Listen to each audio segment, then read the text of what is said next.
ओम शांति। आज 6 मार्च 2025 की साकार मुरली। आज बाबा ने कहा, मीठे बच्चे, जैसे तुम आत्माओं को यह शरीर रूपी सिंहासन मिला है, ऐसे बाप भी इस दादा के सिंहासन पर विराजमान हैं। उन्हें अपना सिंहासन नहीं। प्रश्न, जिन बच्चों को ईश्वरीय संतान की स्मृति रहती है, उनकी निशानी क्या होगी? उत्तर, उनका सच्चा लव एक बाप से होगा। ईश्वरीय संतान कभी भी लड़ेंगे झगड़ेंगे नहीं। उनकी कुदृष्टि कभी नहीं हो सकती। जब ब्रह्मा कुमार कुमारी अर्थात भाई बहन बने तो गंदी दृष्टि जा नहीं सकती। गीत है, छोड़ भी दे आकाश सिंहासन। ओम शांति। अब बच्चे जानते हैं, बाबा ने आकाश सिंहासन छोड़कर अब दादा के तन को अपना सिंहासन बनाया है। वो छोड़कर यहाँ आकर बैठे हैं। यह आकाश तत्व तो है जीव आत्माओं का सिंहासन। आत्माओं का सिंहासन है वो महतत्व, जहाँ तुम आत्माएं बिगड़ सरी रहती थी।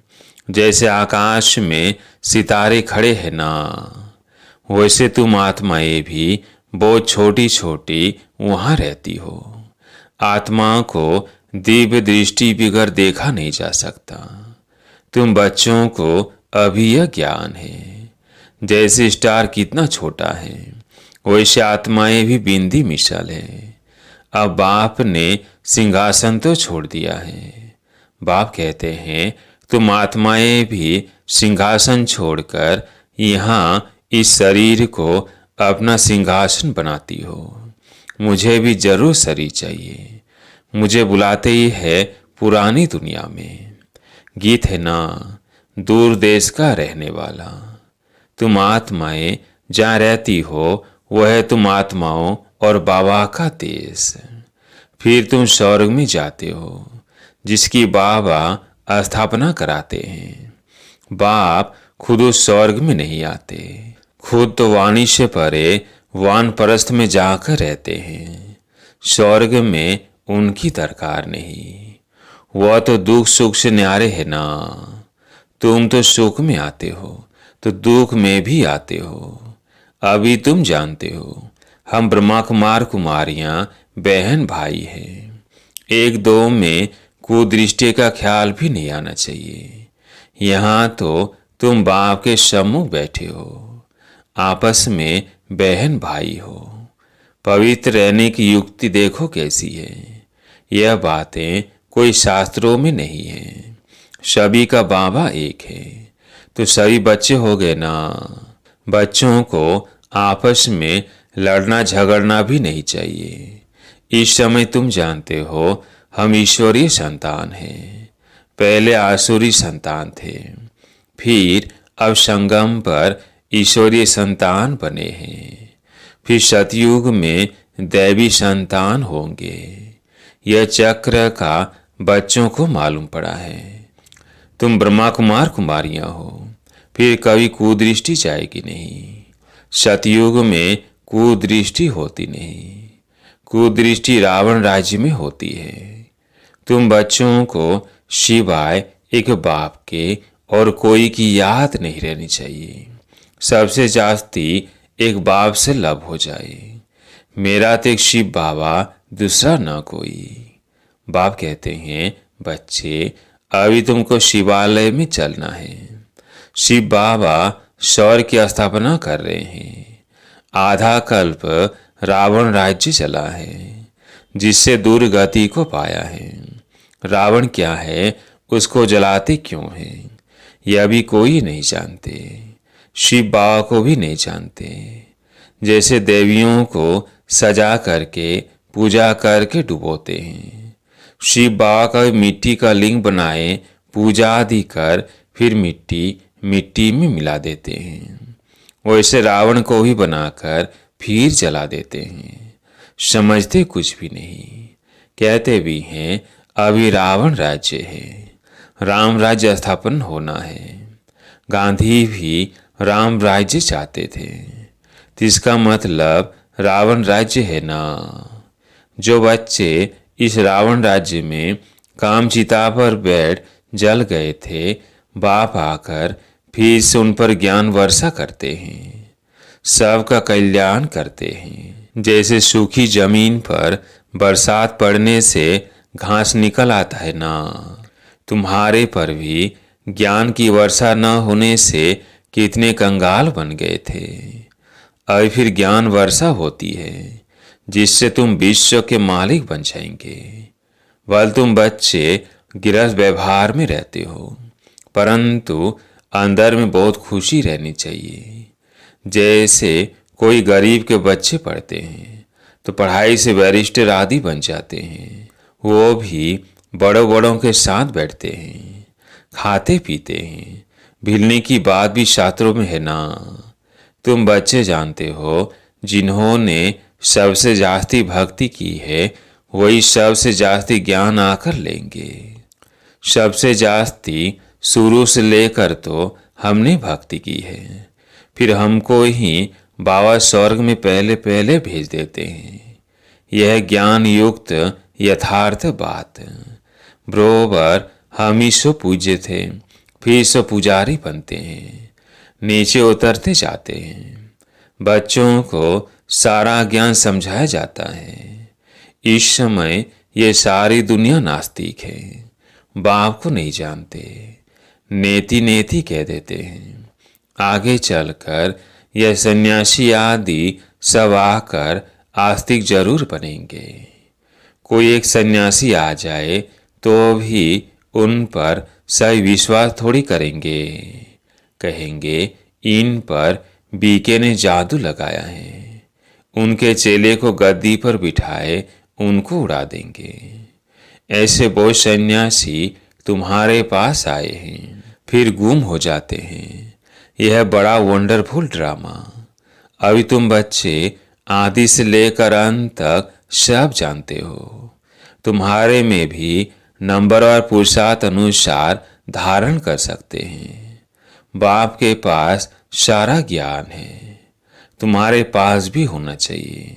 दिन प्रतिदिन कितने सेंटर से खुलते रहते हैं। बच्चों को वो रहम दिल बनना है। बाप कहते हैं अपने ऊपर भी रहम दिल बनो, बेरहमी नहीं बनो। अपने ऊपर रहम करना है। कैसे? वो अभी समझाते रहते हैं। बाप को याद कर पति से पावन बनना है, फिर कभी पतित बनने का पुरुषार्थ नहीं करना है। दृष्टि बड़ी अच्छी चाहिए। हम ब्राह्मण ईश्वरीय संतान हैं। ईश्वर ने हमको अडॉप्ट किया है ना। अब मनुष्य देवता बनना है। पहले सूक्ष्म वतनवासी फरिश्ता बनेंगे। अभी तुम फरिश्ते बन रहे हो। सूक्ष्म वतन का भी राज बच्चों को समझाया है। यहाँ है टॉकी, सूक्ष्म वतन में है मूवी, मूल वतन में है साइलेंस। सूक्ष्म वतन है फरिश्तों का। जैसे घोष्ठ को छाया का शरीर होता है ना, आत्मा को शरीर नहीं मिलता है तो भटकती रहती है, उनको घोष्ठ कहा जाता है। उनको इन आंखों से भी देख सकते हैं, या फिर सूक्ष्म वतनवासी फरिश्ते। यह सब बातें बहुत समझने की है। मूल वतन, सूक्ष्म वतन, स्थूल वतन, इनका तुमको ज्ञान है। चलते फिरते बुद्धि में यह सारा ज्ञान रहना चाहिए। हम असूल मूल वतन के रहवासी हैं। अभी हम वहाँ जाएंगे वाया सूक्ष्म वतन। बाबा सूक्ष्म वतन इस समय ही रचते हैं। पहले सूक्ष्म फिर स्थूल चाहिए। अभी यह संगम युग, इनको ईश्वर युग कहेंगे, उनको दैवी युग कहेंगे। तुम बच्चों को कितनी खुशी होनी चाहिए। कुदृष्टि जाती है फिर ऊंच पद पा न सके। अभी तुम ब्राह्मण ब्राह्मणिया होना, फिर घर जाने से भूल नहीं जाना चाहिए। तुम संगदोष में आकर भूल जाते हो। तुम हंस ईश्वरी संतान हो। तुम्हारी किसी में भी आंतरिक रग नहीं जानी चाहिए। अगर रग जाती है तो कहेंगे मोह की बंदरी। तुम्हारा धंधा ही है सबको पावन बनाना। तुम हो विश्व को स्वर्ग बनाने वाले। कहाँ वो रावण की आसुरी संतान, कहाँ तुम ईश्वरी संतान।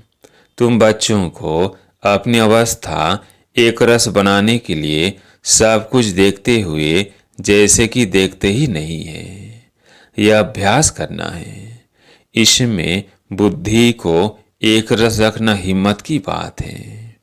परफेक्ट होने में मेहनत लगती है। संपूर्ण बनने में टाइम चाहिए। जब कर्मातीत अवस्था हो तब वो दृष्टि बैठे, तब तक कुछ न कुछ खींच होती रहेगी। इसमें बिल्कुल उपराम होना पड़ता है। लाइन क्लियर चाहिए, देखते हुए जैसे तुम देखते ही नहीं हो। ऐसा अभ्यास जिसका होगा वही ऊंच पद पाएंगे। अभी वो अवस्था थोड़ी है। सन्यासी तो इन बातों को समझते भी नहीं है। यहाँ तो बड़ी मेहनत लगती है। तुम जानते हो हम भी इस पुरानी दुनिया का सन्यास कर बैठे हैं। बस हमको तो अब स्वीट साइलेंस होम में जाना है, और कोई की बुद्धि में नहीं है जितना तुम्हारी बुद्धि में है। तुम ही जानते हो। अब वापिस जाना है। शिव भगवानु वाच भी है। वह पतित पावन लिबरेटर गाइड है। कृष्ण कोई गाइड नहीं। इस समय तुम भी सबको रास्ता बताना सीखते हो।